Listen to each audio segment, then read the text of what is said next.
Perkenalkan, nama saya Dina dari Gizi tingkat 2B. Di sini saya akan menjelaskan diskusi kelompok kami tentang review jurnal anemia. Saya sebagai anggota kelompok 2, pertama-tama akan menjelaskan tentang bab 1, yaitu pendahuluan. Baiklah teman-teman, kalian tahu nggak sih apa itu anemia? Anemia merupakan masalah kesehatan global yang banyak terjadi, terutama pada kelompok rentan seperti ibu hamil, anak-anak, dan remaja. Menurut Organisasi Kesehatan Dunia (WHO), anemia adalah sebagai kondisi di mana kadar hemoglobin dalam darah berada di bawah batas normal yang mengakibatkan penurunan kapasitas darah dalam mengangkut oksigen ke seluruh tubuh. Adapun penyebab utama anemia meliputi defisiensi zat besi, kekurangan vitamin B12 dan asam folat, penyakit kronis, serta faktor genetik seperti thalassemia. Beberapa dampak anemia, yaitu dampak anemia sangat luas, mulai dari menurunnya produktivitas, gangguan perkembangan kognitif pada anak, hingga peningkatan resiko komplikasi pada ibu hamil, seperti persalinan prematur dan berat badan lahir rendah (BBLR). Oleh karena itu, berbagai studi telah dilakukan untuk memahami prevalensi, faktor resiko, pencegahan, serta strategi penanganan anemia. Review jurnal ini akan membahas berbagai penelitian yang terkait dengan anemia, termasuk metode screening, intervensi gizi, kebijakan kesehatan, serta inovasi dalam penanganannya. Dengan memahami berbagai aspek anemia melalui kajian ilmiah, diharapkan dapat ditemukan strategi yang lebih efektif dalam menurunkan angka kejadian anemia, terutama pada kelompok rentan. Baiklah, selanjutnya akan dijelaskan oleh rekan saya, yaitu Iswa. Halo, saya Iswa Arkamelinda akan melanjutkan penjelasan dari Dina. Di sini ada jurnal nasional dengan judul Prevalensi dan Faktor yang Mempengaruhi Kejadian Anemia pada Remaja Putri di Kota Makassar, Sulawesi Selatan. Nama penulisnya Andi Siti Rahma, Rini Fitriani, Risma Irnawati, dan Afifah Azhara. Tahun jurnal 2024, volume 15, nomor 1, halaman 43-53. Adapun latar belakang masalah, anemia masih menjadi masalah gizi yang serius di Indonesia, terutama pada remaja putri. Remaja putri beresiko tinggi mengalami anemia karena faktor seperti menstruasi, pola makan yang tidak seimbang, kurangnya asupan zat besi. Prevalensi anemia pada remaja putri di Indonesia cukup tinggi, dan hal ini dapat berdampak negatif pada kesehatan, termasuk peningkatan risiko anemia pada ibu hamil di masa depan. Tujuan penelitiannya yaitu mengetahui prevalensi dan faktor-faktor yang mempengaruhi kejadian anemia pada remaja putri di Kota Makassar, Sulawesi Selatan. Adapun hasil penelitiannya yaitu prevalensi anemia pada remaja putri di Makassar sebesar 29,3%. Faktor yang mempengaruhi kejadian anemia termasuk konsumsi makan atau minuman yang menghambat penyerapan zat besi seperti teh, coklat, dan produk susu. Halo, saya Linda. Saya akan melanjutkan penjelasan dari Iswa Linda. Nah, di sini yaitu ada implikasi klinis, yaitu hasil penelitian dapat digunakan untuk meningkatkan kesadaran akan pentingnya pola makan yang baik, serta cara penanganan menstruasi yang sehat untuk mencegah terjadinya anemia di kalangan remaja putri. Selanjutnya yaitu adapun kelebihan peneliti. Nah, studi ini menyatakan jumlah responden yang cukup besar dan menggunakan metode pengambilan sampel yang sistematis di berbagai sekolah, khususnya yang ada di Makassar. Yang ketiga yaitu adapun kekurangan dari penelitian. Nah, penelitian ini hanya melihat frekuensi makan tanpa menghitung jumlah asupan makanan secara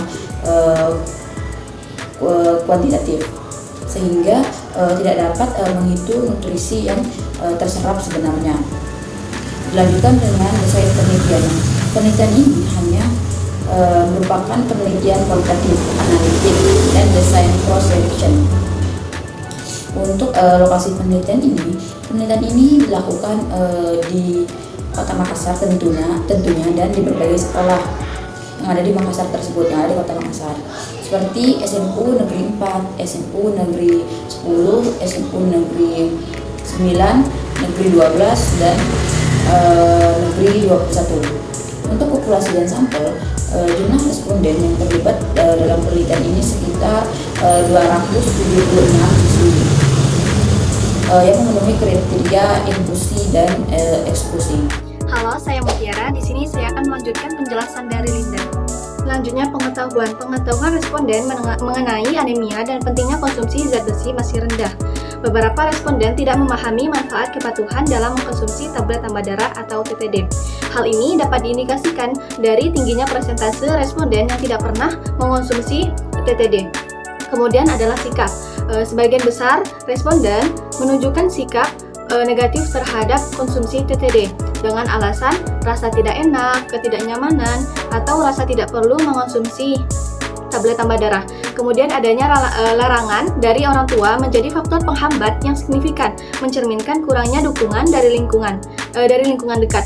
Kemudian praktik konsumsi TTD sangat rendah di kalangan responden dengan 44,2% tidak pernah mengkonsumsi dan 38,8% terakhir mengkonsumsi lebih dari 6 bulan yang lalu. Konsumsi makanan sumber zat besi seperti daging, ikan, sayuran juga masih kurang dengan hanya sebagian kecil responden yang memenuhi frekuensi konsumsi yang dianjurkan. Selanjutnya perubahan sikap dan praktik. Penelitian ini menunjukkan perlunya pendidikan kesehatan yang lebih luas dan efektif untuk meningkatkan kesadaran dan mengubah sikap serta praktik dalam konsumsi makanan bergizi dan tablet tambah darah. Diharapkan adanya perubahan perilaku yang signifikan melalui peningkatan pengetahuan yang diimbangi dengan dukungan dari orang tua dan masyarakat. Kemudian ada kesimpulan umum.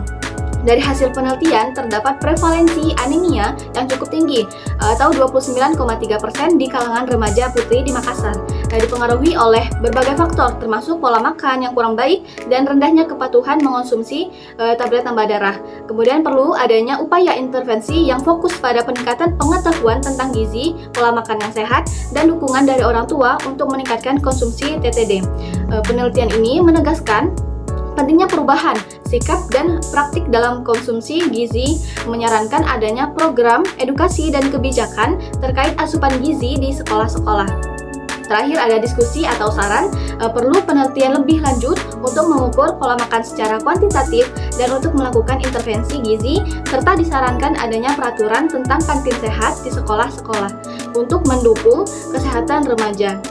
Perkenalkan, nama saya Nabila Syafitri dari Gizi tingkat 2B. Kali ini saya akan mereview tentang satu jurnal internasional dengan judul Impact of Nutritional Education on Knowledge, Attitude and Practice Regarding Anemia Among School Children in Belgaum, India.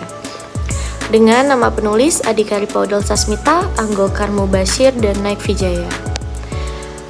Lalu jurnal ini juga terpublish dalam Global Health Journal dengan tahun terbit 2022 dengan volume ke-6 dengan halaman 91 sampai dengan 94 yang akan saya review kali ini.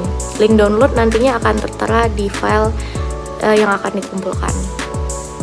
Dengan latar belakang masalah, jurnal ini membahas dampak pendidikan gizi terhadap pengetahuan, sikap, dan praktik terkait anemia di kalangan anak sekolah di Belgaum, India.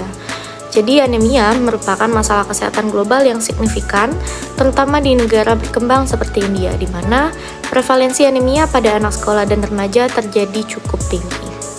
Tujuan penelitian dalam jurnal ini untuk mengevaluasi efektivitas intervensi pendidikan gizi dalam meningkatkan pengetahuan, sikap, dan praktik terkait anemia pada anak-anak di Belgaum, India. Dengan hasil penelitian pada anak sekolah di Belgaum, India, terjadi peningkatan signifikan dalam skor pengetahuan tentang anemia setelah intervensi pendidikan gizi. Skor rata-rata pengetahuan meningkat dari 6,50 atau sekitar 29,6% menjadi 17,86, yaitu 81,2%. Dengan adanya peningkatan sebesar 51,6%. Perkenalkan, nama saya Rizky Sebelumnya. Di sini saya akan menjelaskan terkait komponen-komponen terkait review jurnal internasional. Jadi, adapun yang pertama adalah implikasi klinis. Pendidikan nutrisi dapat menjadi bagian dari metode yang efektif dan juga berkelanjutan dalam penurunan kasus anemia pada anak-anak, sehingga pendidikan nutrisi dapat menjadi bagian dari kurikulum di sekolah. Ini memiliki dua kelebihan. Yang pertama, pendekatan intervensi yang sistematis dengan penggunaan berbagai alat pendidikan. Yang kedua, adanya peningkatan yang signifikan mulai dari pengetahuan, sikap, dan juga praktik. Kekurangan dari penelitian ini yang pertama, kurangnya peserta yang terlibat, di mana hanya 115 dari 12 kelas. Yang kedua, keterbatasan lokasi, di mana hanya penelitian ini dilakukan di satu lokasi geografis yang mungkin membatasi generalisasi. Desain penelitian ini menggunakan desain intervensi dengan pendekatan pretest dan post-test, di mana intervensi ini berupa pendidikan gizi yang dilakukan selama 3 bulan dengan sesi mingguan selama 1 jam. Populasi dan sampel dari penelitian ini adalah 15 siswa dari kelas 5 dan kelas 6 di sekolah Cambria Vidyalaya nomor 2 Belgaum, India. Siswa ini dipilih secara purposif karena mereka dianggap sebagai tahap awal dari remaja dan juga dalam periode yang tepat untuk perubahan perilaku dan pendidikan gizi. Selanjutnya akan dilanjutkan oleh rekan saya. Terima kasih. Perkenalkan, nama saya Putri Septiana. Saya akan melanjutkan materi review jurnal dari Sikap untuk jurnal internasional. Skor Sikap juga menunjukkan peningkatan yang signifikan dari 45,1% menjadi 65,8% dengan peningkatan sebesar 20,7%. Untuk review praktiknya, konsumsi makanan kaya zat besi seperti ragi, gula merah, sayuran hijau, dan kacang-kacangan yang sudah bertunar meningkat secara signifikan setelah intervensi. Frekuensi konsumsi makanan tersebut meningkat dari 7% hingga 27,8%. Untuk kesimpulan umumnya, jurnal ini memberikan wawasan tentang pentingnya pendidikan gizi untuk mencegah anemia di kalangan sekolah. Intervensi yang dilakukan terbukti efektif untuk meningkatkan pengetahuan, sikap, praktik terkait tentang anemia, sehingga dapat menjadi model program serupa untuk daerah lain dengan masalah kesehatan yang serupa. Lanjut untuk diskusi dan saran, penelitian menyarankan untuk memperluas program pendidikan nutrisi di sekolah-sekolah lain guna untuk mengurangi tingkat prevalensi anemia dan meningkatkan kesadaran mengenai pentingnya makanan kaya zat besi. Perlu juga diadakan penelitian lebih lanjut dengan desain yang lebih luas untuk memvalidasi bahwa temuan di populasi yang berbeda. Untuk materi selanjutnya akan dibahas oleh rekan saya, Kutwa Hasilsa. Halo, perkenalkan saya Kutwa Hasilsa Arodla. Di sini saya akan melanjutkan review jurnal dari hasil diskusi perbandingan antara jurnal nasional dengan jurnal internasional. Baik, yang pertama ada prevalensi anemia. Pada jurnal Global Health melaporkan bahwa prevalensi anemia di kalangan anak sekolah Belgium India adalah 47,9%. Dengan fokus pada intervensi pendidikan gizi yang dilakukan untuk meningkatkan pengetahuan dan sikap anak-anak terhadap anemia. Kemudian pada jurnal kedua Kesehatan Reproduksi mencatat bahwa prevalensi anemia pada remaja putri di Makassar, Indonesia sebesar 29,3%. Penelitian ini juga menyoroti faktor-faktor yang mempengaruhi kejadian anemia seperti pola makan dan kehilangan darah pada saat menstruasi. Kemudian yang kedua ada faktor penyebab anemia. Pada jurnal pertama, faktor utama yang dibahas adalah kurangnya pengetahuan dan kesadaran gizi di kalangan anak-anak yang dapat diperbaiki melalui pendidikan gizi. Intervensi ini terbukti efektif dalam meningkatkan pengetahuan dan perubahan sikap. Pada jurnal kedua, faktor utama yang dibahas adalah mengonsumsi makanan dan minuman yang menghambat penyerapan zat besi seperti teh, coklat, dan produk susu, serta derajat kehilangan darah saat menstruasi. Penelitian ini menunjukkan bahwa meskipun status gizi dan kepatuhan dalam mengonsumsi tablet tambah darah tidak berpengaruh signifikan, kebiasaan diet dan menstruasi memiliki dampak yang lebih besar. Baiklah, selanjutnya akan dibahas oleh rekan saya yaitu Sabrina Puspita. Selanjutnya, metode penelitian. Jurnal Global Health Journal menggunakan pendekatan intervensi dengan pretest dan post-test untuk mengukur perubahan pengetahuan dan sikap anak-anak setelah pendidikan gizi. Jurnal Kesehatan Reproduksi menerapkan desain cross-seksional dengan metode purposive sampling untuk mengevaluasi faktor yang berkontribusi terhadap anemia di kalangan remaja putri. Hasil dan implikasi. Hasil dari jurnal pertama menunjukkan bahwa pendidikan gizi berhasil meningkatkan pengetahuan dan sikap anak sekolah yang diharapkan dapat mengurangi prevalensi anemia di masa depan. Ini menunjukkan pentingnya program pendidikan sebagai metode pencegahan. Sementara itu, jurnal kedua menekankan perlunya perhatian terhadap pola makan dan kehilangan darah selama menstruasi sebagai langkah preventif. Disarankan untuk meningkatkan kesadaran tentang pentingnya makanan yang mendukung penyerapan zat besi dan mengelola menstruasi. Perkenalkan, nama saya Salsabila Amalia dengan NIM 2313411171. Di sini saya dari kelompok 2, yang dimana saya akan menyimpulkan atau memberikan kesimpulan dari hasil diskusi kami tentang 2 jurnal, yaitu jurnal nasional dan jurnal internasional. Nah, di dalam hasil diskusi kami tersebut terdapat pendahuluan, pembahasan, dan kesimpulan. Untuk pendahuluan dan pembahasan sudah dijelaskan oleh teman-teman yang lainnya. Jadi di sini saya akan menyimpulkan atau memberikan kesimpulannya.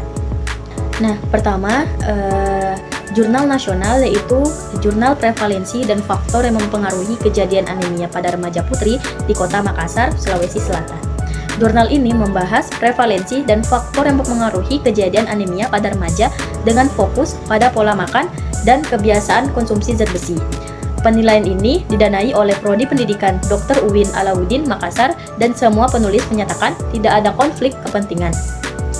Hasil menunjukkan bahwa pola makan berpengaruh terhadap kejadian anemia dan disarankan untuk mengukur asupan gizi secara kuantitatif serta menerapkan peraturan tentang kantin sehat di sekolah.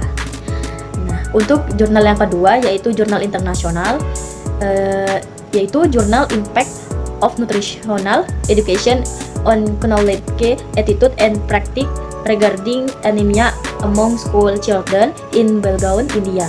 Jurnal ini membahas dampak pendidikan nutrisi terhadap pengetahuan sikap dan praktik terkait anemia di kalangan anak-anak sekolah di Belgaum, India. Penelitian intervensi ini melibatkan 115 siswa dari kelas 5 sampai kelas 6 yang mengikuti program edukasi selama 3 bulan. Hasil menunjukkan peningkatan signifikan dalam pengetahuan yaitu 51,2% dan sikap 20,7% setelah intervensi. Setelah ini, terdapat peningkatan frekuensi konsumsi makanan kaya zat besi seperti ragi dan sayuran hijau. Penelitian ini menekankan bahwa pendidikan nutrisi adalah metode yang cost efektif dan berkelanjutan untuk mengurangi kasus anemia di kalangan anak-anak.